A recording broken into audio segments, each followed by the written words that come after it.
శ్రీ గురుభ్యో నమః. వ్యాసాయ విష్ణురూపాయ వ్యాసరూపాయ విష్ణవే నమో వై బ్రహ్మనిధయే వాసిష్ఠాయ నమో నమః. అరుణాం కరుణాతరంగితాక్షీం ధృతపాశాంకుశపుష్పబాణచాపాం అనిమాదిభిరావృతాం మయూఖైః విభావయే భవానీం. శ్రీమాత్రే నమః. ఓం శ్రీ శివాయ గురవే నమః. అందరికీ నమస్కారం అండి.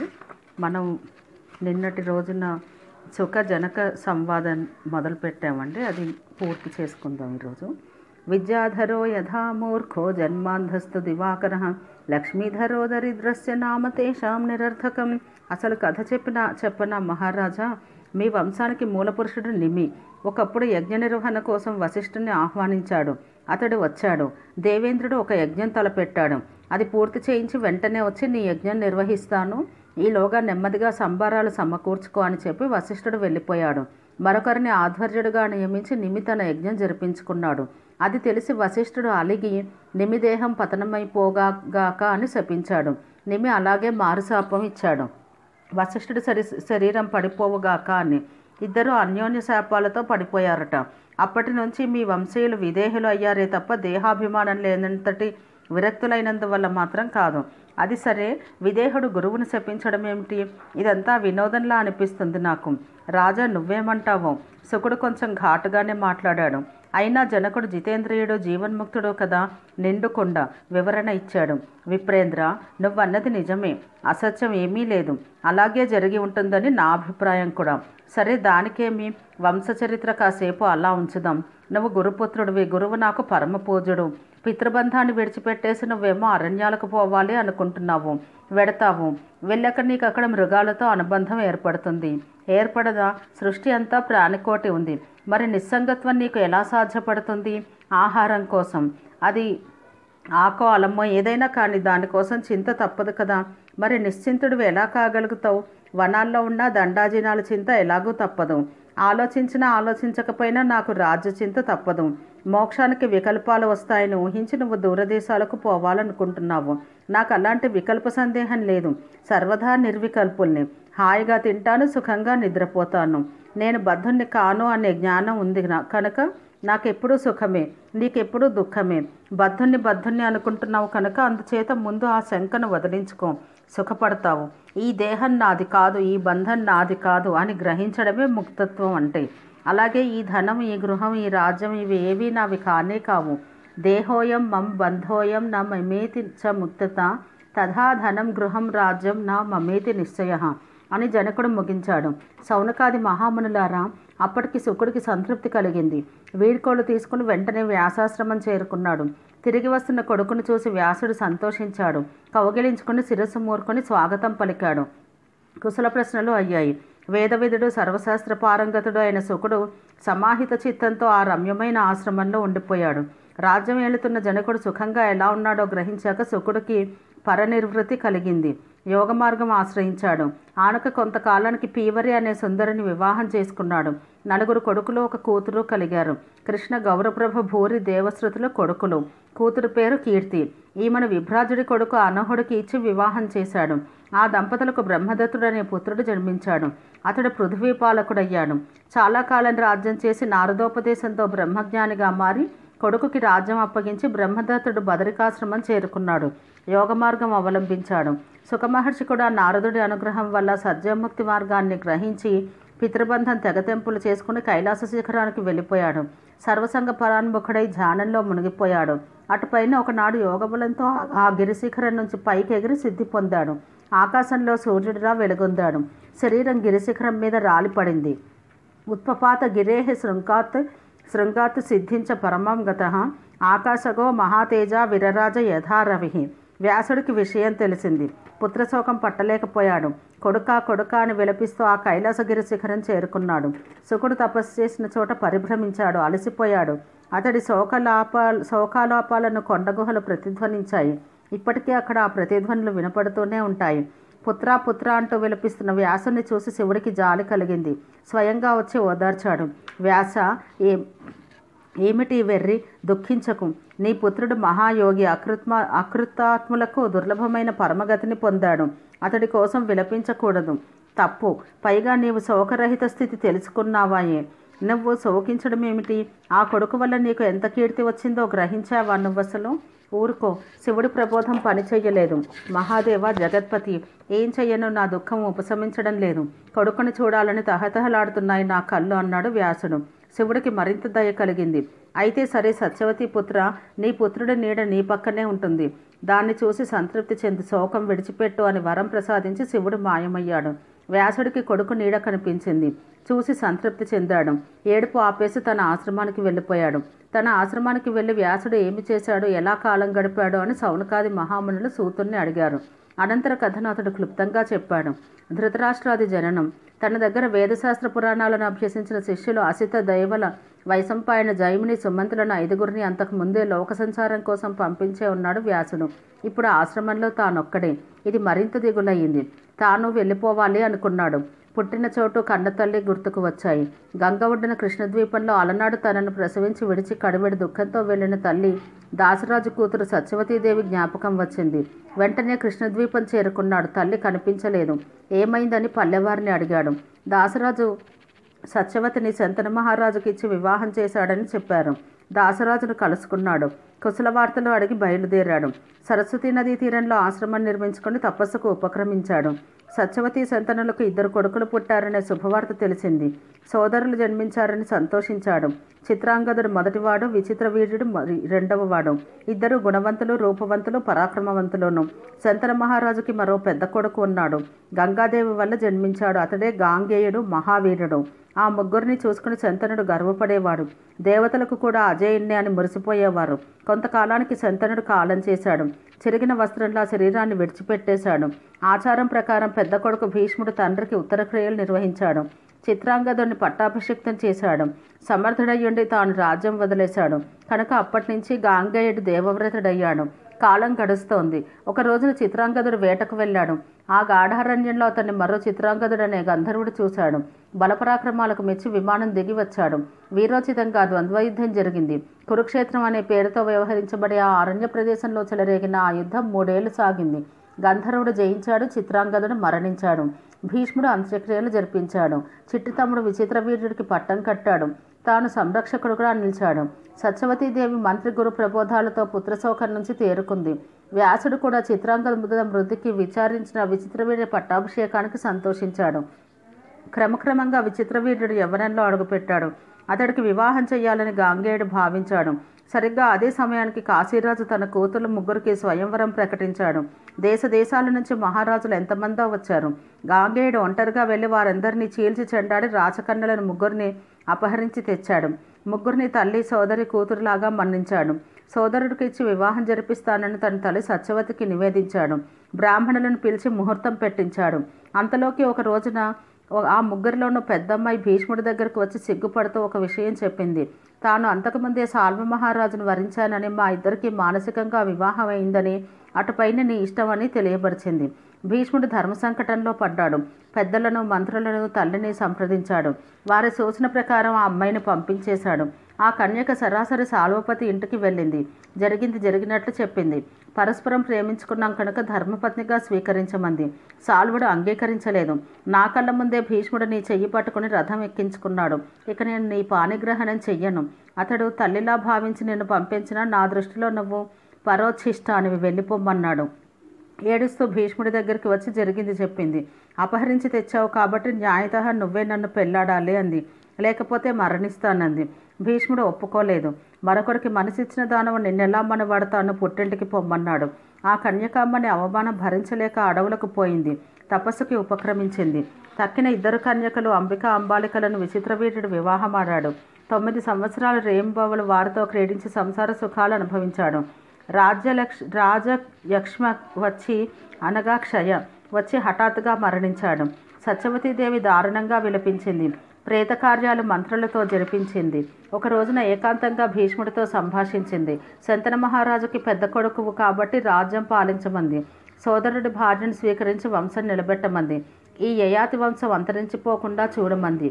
భీష్మమాహ తదైకాంతే వచనం జాతి దుఃఖిత రాజ్యం కురు మహాభాగ పితుస్తే శంతనోస్తుత భ్రాతుర్భార్యాం గృహానత్వం వంశం చ పరిరక్షయ యథా నాశమాయాతి యయాతేర్వంశ ఇచ్యుత.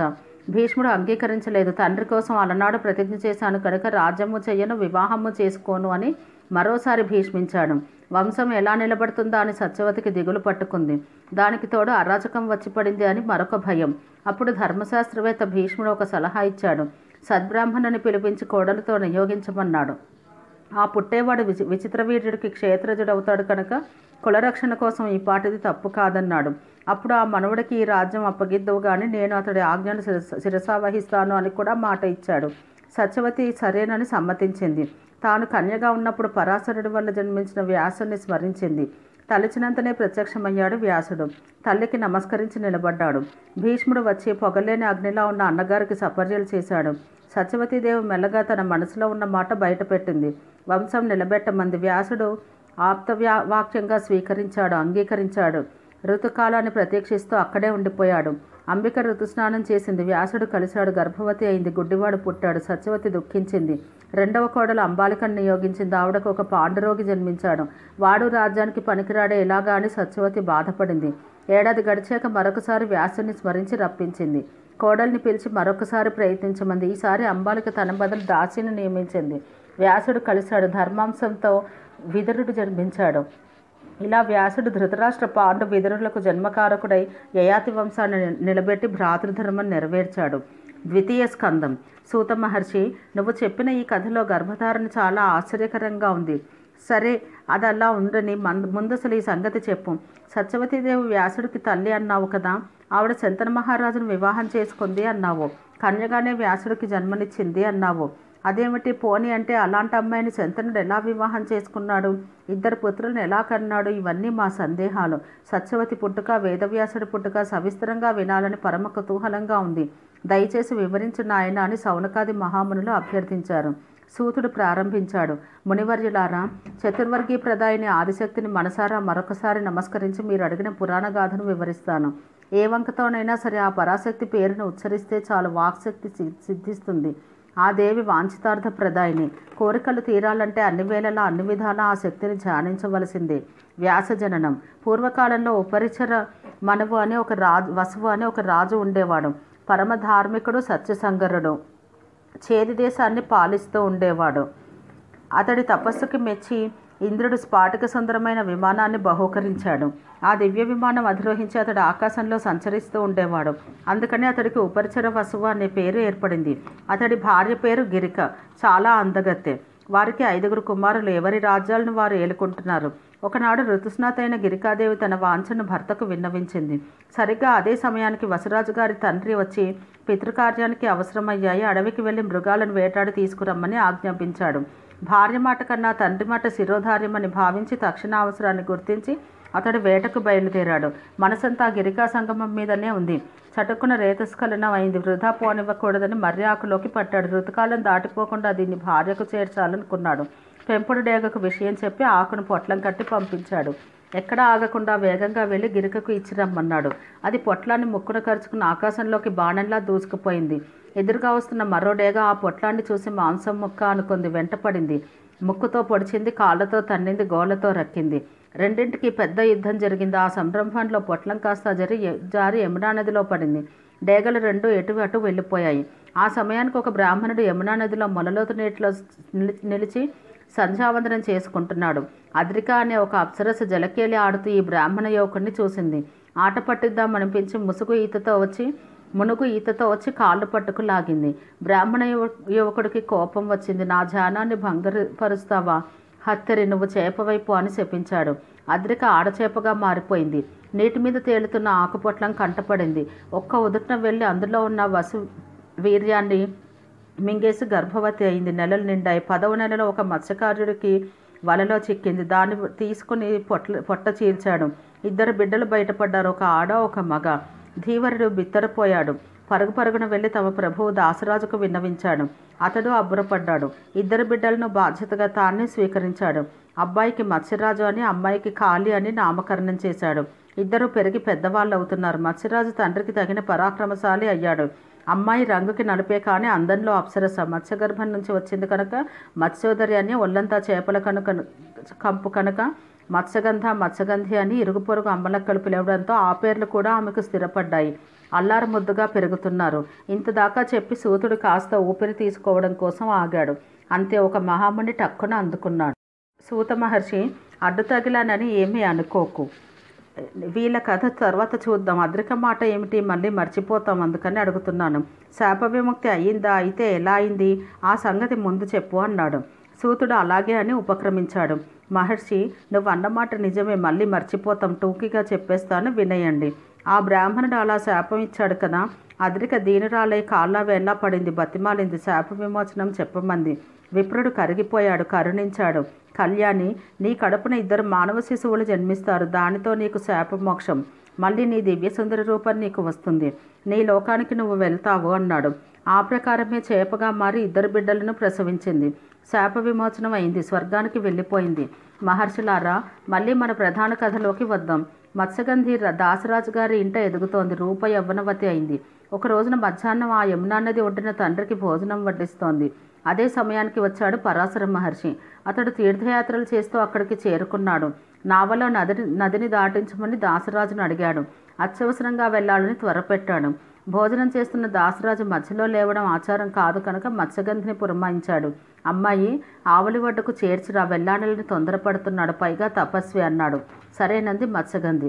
పరాశరుడు నావ ఎక్కి కూర్చున్నాడు. మత్స్యగంధి గడవేసి నడుపుతోంది. ఆమె నవయవనం పరాశరుని ఆకర్షించింది. చిరునవ్వులు, వాలుచూపులో గడవేసే సోయగం మునీశ్వరుణ్ణి ఉక్కిరి బిక్కిరి చేశాయి. దైవయోగం అలా ఉంది. కామాతురుడై కుడి చేతితో ఆమె కుడి చెయ్యిని సుకుమారంగా స్పృశించాడు. అభిప్రాయం గ్రహించింది. చిరునవ్వులు చిందిస్తూ ఒయ్యారంగా పలికింది. మునీశ్వర, ఏమిటిది? నీకు ధర్మమేనా? వశిష్ఠుడి వంశంలో పుట్టావు, చదువుకున్నావు, తపస్సులు చేశావు, నీకు కూడా మన్మథ వికారాలా? మానవ జన్మ దుర్లభం, అందులోనూ బ్రాహ్మణ జన్మ మరీ దుర్లభం అంటారు. నీకు ఈ అనార్య చేష్టలు తగునా? పైగా నాలో నీ వంటి విప్రోత్తముడు మెచ్చదగిన శుభలక్షణం ఏముంది కనుక? మత్స్యగంధిని ఒళ్ళంతా చేపల కంపు. నీకిది తగదు సుమ్మా అని వారిస్తూనే ఉంది. పరాశరుడికి ఇవేమీ వినిపించడం లేదు. ఇంకా చేరువకు వస్తున్నాడు. మత్స్యగంధి కంగారు పడింది, పరిస్థితి గ్రహించింది. ఇతన్ని వారించడం అసంభవం అనుకుంది. నా చెయ్యి పట్టుకుని నదిలో పడిపోతాడు ఖాయం అనుకుంది. మహాముని, కొంచెంసేపు మనసు చిక్కబట్టుకో, ఆవలి ఒడ్డుకు చేరని దగ్గరకు వచ్చేశామంది. సంబరపడ్డాడు. చెయ్యి వదిలి దూరం జరిగి బుద్ధిగా కూర్చున్నాడు. నావ క్షేమంగా ఆవలి తీరం చేరింది. దిగుతూనే మత్స్యగంధి చెయ్యి పట్టుకున్నాడు. ఆ కన్యక నిలువునా వణికిపోతోంది. పరాశర మహర్షి, ఇది నీకు తగునా? నా శరీరం చేపల కంపు, నీకు అసహ్యం వేయడం లేదు? సమాన రూపులకు కామ సంయోగం సుఖాసుఖంగా ఉంటుంది. ఇదేమిటి చెప్పు? ఇలా అంటుండగానే పరాశరుడు ఆమెను యోజనగంధిని చేశాడు. తనవంతా కస్తూరి పరిమళం. యోజన దూరం ఘుమఘుమలాడింది. కామాతురుడై కుడిచేయి పట్టుకున్నాడు. సిగ్గులు మొగ్గతొడిగాయి. పరిసరాలు పరికించింది. ఆవలి ఒడ్డుకు చూపు సాధించింది. పరాశర, లోకం చూస్తోంది. ఆవలి ఒడ్డున మా తండ్రి ఉన్నాడు. పశుధర్మం దారుణం, నాకు ఇష్టం లేదు. చీకటి పడే వరకు ఆగు. పశువులకు పగలు, మనుషులకు రాత్రి అని కదా ఏర్పాటు. పశుధర్మో నమే ప్రీతిం జనయత్యతి దారుణ ప్రతీక్షస్వ మునిశ్రేష్ఠ యావద్భవతి యామిని. వెంటనే పరాశరుడు ఆకాశంలో మంచుతెరలు సృష్టించాడు. దట్టంగా పొగమంచు వ్యాపించి చుట్టూ చీకటి పడ్డట్టయింది. ఇంకేమిటి ఆలస్యం అన్నట్టు చూశాడు. సన్నని గొంతుతో కువకువలాడింది యోజనగంధి. స్వామి, నేను కన్యను. కాసేపటి తర్వాత మీ దారిన మీరు వెళ్ళిపోతారు. పైగా మీ తేజస్సు తిరుగులేనిది. ఆనక తల్లిదండ్రులకు నేనేమి చెప్పుకోను? శరీరంలో మార్పులు వస్తే, ఓసి బేలా, నీ కన్యాత్వం చెడదు. ఇది నేను ఇస్తున్న వరం, భయపడకు. నువ్వు కోరుకునేది ఇంకేమైనా ఉంటే చెప్పు. మహాతపస్వి, మా తల్లిదండ్రులకు కానీ లోకానికి కానీ ఈ సంగతి తెలియకూడదు. నా కన్యత్వం చెడకూడదు. అన్ని విధాలా నీ వంటి పుత్రుడు నాకు కావాలి. ఈ యవ్వనం, ఈ పరిమళం శాశ్వతంగా ఉండిపోవాలి. సుందరి, తథాస్తు. విష్ణువంశతో కొడుకు పుడతాడు, ముల్లోకాలలోనూ ప్రసిద్ధుడవుతాడు. ఇదేమిటో నాకే వింతగా ఉంది. ఎందరెందరో అప్సరసుల ఉయ్యారాలను చూశాను, ఎప్పుడూ నా మనసు చలించలేదు. దుర్గంధం ఉన్నా, నల్లగా ఉన్నా నిన్ను చూసి మనసు పడ్డాను. వింత కాదు, ఇదేదో దైవ నియోగం. ఇది దురతిక్రయం. దైవం హి దురతిక్రమం. అందుకే ఇంతగా కామవివసున్నయ్యాను. సరే, మహాతేజస్వి నీకు బిడ్డడవుతాడు. వేదాలను విభజించి పురాణాలను రచించి కీర్తి గడిస్తాడు. యోజనగంధి భయాలు తొలగిపోయాయి, వరాలు మురిపించాయి. మౌనంగా మునీశ్వరుడి కౌగిట్లో కరిగిపోయింది. ఆనంద పారవస్యంలో ఉన్న యోజనగంధికి వీడ్కోలు పలికి పరాశరుడు వెళ్ళిపోయాడు. సజ్జోగర్భం పుత్రజననం. రంగుకి నలుపైన ముమ్మూర్తుల ముని తేజస్సు విష్ణువంశ సంభవుడు కనుక పుడుతూనే పెద్దవాడయ్యాడు. తల్లికి నమస్కరించాడు. అమ్మ, తపస్సుకి వెళ్తున్నాను, నువ్వు ఇంటికి వెళ్ళు. ఏదైనా పని పడ్డప్పుడు నన్ను స్మరించి వచ్చి వాళ్తాను, చింతించకు, శుభం అంటూనే వెన్ను తిరిగి చకచకా వెళ్ళిపోయాడు. మంచి తెరలు తొలగిపోయాయి. నావ నడుపుకుంటూ యోజనగంధి ఈవుల గట్టుకు వచ్చింది. తండ్రిని చేరుకుంది. ద్వీపంలో పుట్టాడు కనుక ద్వైపాయనుడు, నల్లగా ఉంటాడు కనుక కృష్ణుడు. తీర్థాలు క్షేత్రాలు సేవించాడు, గాఢారణ్యాలలో తపస్సు చేశాడు, జ్ఞాని అయ్యాడు. కలియుగం రాబోతోందని గ్రహించి వేదాన్ని 4 భాగాలుగా విభజించాడు. అప్పటి నుంచి వేదవ్యాసుడయ్యాడు. పురాణ ఉపపురాణాలు, మహాభారతం రచించాడు. 5 శిష్యులకు తనయుడు శుకుడికి అన్నీ నేర్పాడు. సుమంతు, జైమిని, పైల, వైశంపాయన, అసిత దేవలలు వ్యాస శిష్యులు. వీరు లోకమంతటా ధర్మ ప్రచారం చేశారు. సౌనకాది మహామునులారా, మీరు అడిగిన సత్యవతి కథ వ్యాస వృత్తాంతము చెప్పాను, విన్నారుగా. ఇందులో మీకు చాలా సంశయాలు రావచ్చు, ధర్మ సందేహాలు కలగవచ్చు. మహాత్ముల చరిత్రలో మనం గుణాలనే గ్రహించాలి. మహతాం చరితే చైవ గుణాగ్రాహ్య అన్నారు. సత్యవతిది కారణ జన్మ, అందుకే చేప కడుపు నుంచి జన్మించింది. పరాశరుడితో కలయిక, అటుపైన శంతనుని వివాహమాడడము అటువంటివే. అధర్మము అనార్యము అయితే మునీశ్వరులు చేస్తారా? వీరంతా కారణ జన్ములు. వీరి చర్యలు సాధారణ ధర్మాలకు అతీతం, వాటితో తూచకూడదు. మన దృష్టికి విడ్డూరంగానే ఉంటాయి. అది చాలా పుణ్యప్రదమైన ఆఖ్యానం. విన్నవాళ్ళు, చదివిన వాళ్ళు సకల శుభాలను పొందుతారు. సూతుడు ఇలా హెచ్చరించేసరికి సౌనకాదుల ధర్మ సందేహాలు మనసుల్లోనే ఉండిపోయాయి. విశేష ధర్మాలు వింతగానే ఉంటాయి, ధర్మ సూక్ష్మాలు విడ్డూరంగానే ఉంటాయి. సహజం అనుకున్నారు కాబోలు, కానీ కథాపరంగా మరికొన్ని సందేహాలను వెలిబుచ్చారు. రౌమహర్షని శంతన మహారాజు సత్యవతిని ఎలా వివాహం చేసుకున్నాడు? అతడు క్షత్రియుడు, గొప్ప వంశం, పురువంశం. ఈవిడ నిషాదపుత్రి. అదికాక భీష్ముడు శంతనుడి కుమారుడన్నావు, గాంగేయుడన్నావు. అంటే శంతనుడి మొదటి భార్య ఎవరు? ఆ కథ కమామిష ఏమిటి? భీష్ముడేమో తాను పెద్ద కొడుకయ్యుండి అన్ని అర్హతలు యోగ్యతలు ఉండి రాజ్యం ఏలకుండా చిత్రాంగదుని, విచిత్రవీర్యుని రాజుల్ని చెయ్యడం ఏమిటి? సత్యవతీదేవి గౌలకులను జన్మింపచేయడం ఏమిటి? అరాచకం వస్తుందనుకుంటే భీష్ముడికి పట్టాభిషేకం జరిపించవచ్చు, వంశం నశిస్తుందనుకుంటే అతడికే వివాహం చేయవచ్చు. భీష్ముడు పెళ్లి ఎందుకు చేసుకోలేదు? భర్తృహీనులకు సంతానం కలిగించడమా? అధర్మం కాదు. పైగా ఇంతటి అధర్మానికి వ్యాసుడంతటి వాడు పాల్పడడం. ధర్మాలన్నీ తెలిసినవాడు, పురాణాలు రచించినవాడు, వేదాలు విభజించినవాడు. అంతటి వ్యాసుడు భార్యలతో, అందున సొంత సోదరుల భార్యలను కలవడం ఇంతకన్నా జుగుప్సితం ఉంటుందా? ఎలా చెయ్యగలిగాడు? సౌనకాదులు తీవ్రంగా స్పందించారు, ప్రశ్నల వర్షం కురిపించారు. పైగా ఇది నైమిసారణ్యం, పరమ పవిత్రమైన ప్రదేశం. నువ్వేమో వ్యాస శిష్యుడివి, మహామేధావివి, సందేహాలు తీర్చాల్సిందే అన్నారు. వీరి ధర్మదృష్టికి, పట్టుదలకు, శుశ్రూషకు సూతుడు ఉప్పొంగిపోయాడు. దూకుడుగా అందుకున్నాడు. గంగా శంతన వృత్తాంతం. ఇక్ష్వాకు వంశంలో మహాభీషుడు అనే చక్రవర్తి ఉండేవాడు. ధర్మశీలుడు, సత్యసంధుడు. 1000 అశ్వమేధాలు, 100 వాజపేయాలు చేశాడు. ఇంద్రుని సంతోషపెట్టాడు. స్వర్గంలో నివాసం పొందాడు. ఒక రోజున ఈ మహాభీషుడు బ్రహ్మదేవుడి కొలువుకి వెళ్ళాడు. ప్రజాపతిని సేవించుకోవడం కోసం దేవతలు వచ్చారు. మహానది గంగాదేవి కూడా వచ్చింది. ఆ సంరంభంలో గాలి తాకిడికి ఆవిడ బయట జారింది, గమనించినట్టు లేదు. చూడడం తప్పు అని దేవతలంతా చూపులు మరల్చుకున్నారు, ముఖాలు దించుకున్నారు. మహాభీషుడు మాత్రం నిస్సంకోచంగా తదేక దీక్షతో చూస్తూ నిలబడ్డాడు. అతడి చూపుల్లో అనురక్తిని గుర్తించింది గంగాదేవి. తాను అనురక్తి అయింది. ప్రేమ అంకురించి కామమోహిత అయింది. సిగ్గుకి సిగ్గు వచ్చి పారిపోయింది. ఇద్దరు పరిసరాలు మర్చిపోయి ఒకరినొకరు చూసుకుంటూ మైమరిచి అలా నిలిచిపోయారు. బ్రహ్మదేవుడికి కోపం వచ్చింది. మర్త్యలోకంలో జన్మించండి అని ఇద్దరిని శపించాడు. అప్పటికి ఒళ్ళు తెలిసి ఇద్దరు కొలువు వదిలి వచ్చేశారు. మహాభీషుడు భూలోకంలో ధర్మతత్పరులను వెతికి వెతికి పురువంశంలో ప్రతీప మహారాజుకు పుత్రుడుగా జన్మించాడు. ఆ కాలంలో అష్టవసువులు తమ భార్యలతో కలిసి ఆకాశంలో స్వేచ్ఛగా విహరిస్తూ వశిష్ఠుడి ఆశ్రమ ప్రాంతానికి వచ్చారు. అందులో ఒక వసువు భార్య జూ. అతడి భార్య వశిష్ఠాశ్రమంలో నందిని ధేనువును చూసింది. ఇది ఎవరి ఆవు అని ప్రశ్నించింది. వశిష్ఠుల వారిది అని చెప్పి ఊరుకోకుండా జువు దాని విశిష్టతలు కూడా చెప్పాడు. ఇది దివ్యధేనువు, దీని పాలు తాగిన వారికి దీర్ఘాయువు, నిత్య యవ్వనము సిద్ధిస్తాయన్నారు. అంతే. ప్రియ, నా ఇష్టసఖి ఉసీనరపుత్రి మృత్యులోకంలో ఉంది. ఆమె కోసం దూడతో సహా ఈ గోవును తీసుకుపోదాం. దీని పాలు తాగి జరా రోగపీడలు వదిలించుకుని నా స్నేహితురాలు మళ్ళీ మనలో ఒకతే అవుతుంది. నిత్య యవ్వనంతో క్రీడిస్తుంది. తీసుకుపోదాం పట్టు అంది. ఆ సమయంలో వశిష్ఠుడు ఆశ్రమంలో లేడు. ఫలపుష్పాదుల కోసం అడవిలోకి వెళ్ళాడు. ఇదే అదననుకున్న ఆ వసువులు ఎనమండుగురు కలిసి ఆశ్రమంలో దిగారు. జువు ప్రోత్సాహంతో నందిని ధేనువును అపహరించి తీసుకుపోయారు. కాసేపటికి వశిష్ఠుడు వచ్చాడు. నందిని కనిపించలేదు. అంతటా వెతికాడు. కొండలో గాలించాడు. ఎక్కడా కనిపించలేదు. కోపం వచ్చింది. ధ్యానంలో కూర్చుని దివ్య దృష్టి సారించి చూశాడు. విషయం తెలిసింది. యనమండుగురిని భూలోకంలో మానవులుగా జన్మించమని శపించాడు. ఈ దుర్వార్త వసువులకు చేరింది. ఆగమేఘాల మీద వచ్చి వశిష్ఠుల వారి కాళ్ళు పట్టుకున్నారు. పొరపాటు చేసాం, క్షమించమని బతిమాలుకున్నారు. బ్రహ్మర్షి శాంతించాడు. తీవ్రత తగ్గించాడు. ఏడాదికి ఒకరు చొప్పున శాప విముక్తి పొందుతారు. అపహరణలో ప్రధాన పాత్ర జివ్వుది కనుక అతడు మాత్రం దీర్ఘకాలం మానవ శరీరంలో ఉండక తప్పదు పొండే అన్నాడు. అను సంవత్సరం సర్వే శాపమోక్షం అవాప్స్యత ఏ నేయం విహృత ధేనుర్నందిని మమ వత్సల తస్మాత్ జౌర్మానుషే దేహే దీర్ఘకాలం వశిష్యతి. మానవ గర్భంలో జన్మించడము, సంవత్సరం పాటు నివసించడము ఎలాగరా భగవంతుడు అని బాధపడుతూ తిరిగి వెళ్తున్న అష్టవసువులకు బ్రహ్మలోకం నుంచి భూలోకానికి వస్తున్న గంగాదేవి కనిపించింది. అందరూ ఆవిడని శరణు వేడారు. అమృతం తినే దేవతల మానవ గర్భావాసం ఎలా చేయగలం? అంచేత తల్లి, దయచేసి నువ్వు మానవ రూపం ధరించి మమ్మల్ని ఉద్ధరించు. రాజర్షి శంతనుడికి భార్యవై 12 నెలల్లో మోసి మమ్మల్ని ప్రసవించి పుట్టిన వాడిని పుట్టినట్టు నీ పవిత్ర జలాల్లో కలిపాయి. ఇలాగైతే నీ శాపంతో మా శాపానికి అనుకూలించి మాకు ముక్తి ప్రసాదించిన దానివి అవుతావు. అంగీకరించి నదీమ తల్లి అని అభ్యర్థించారు. గంగమ్మ సరే అంది.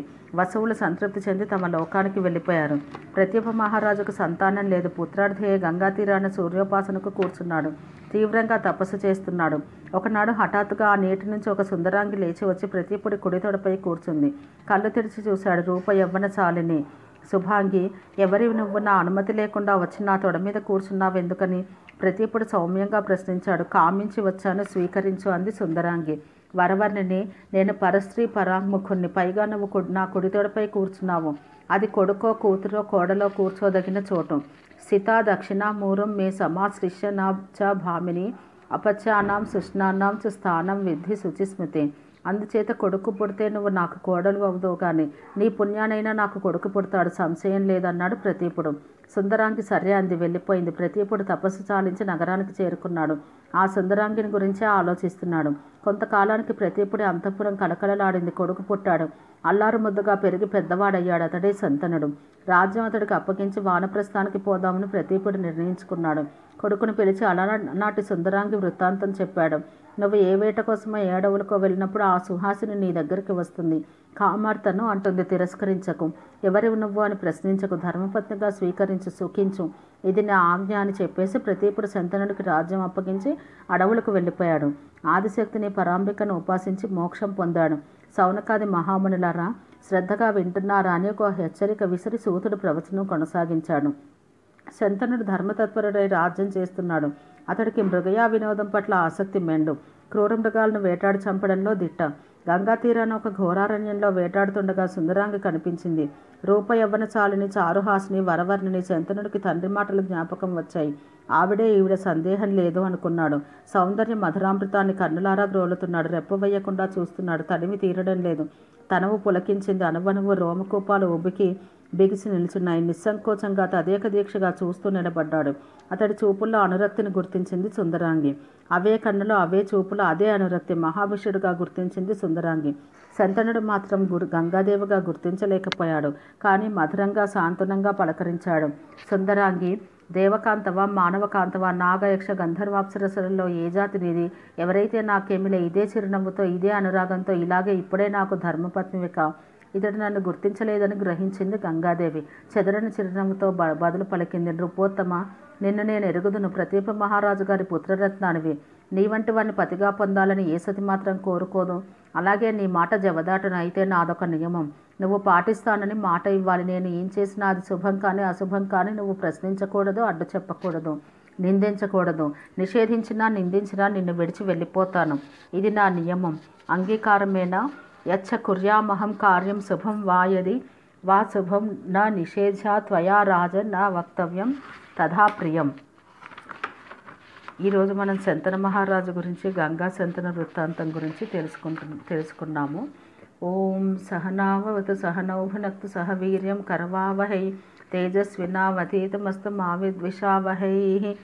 ఓం శాంతి శాంతి శాంతి.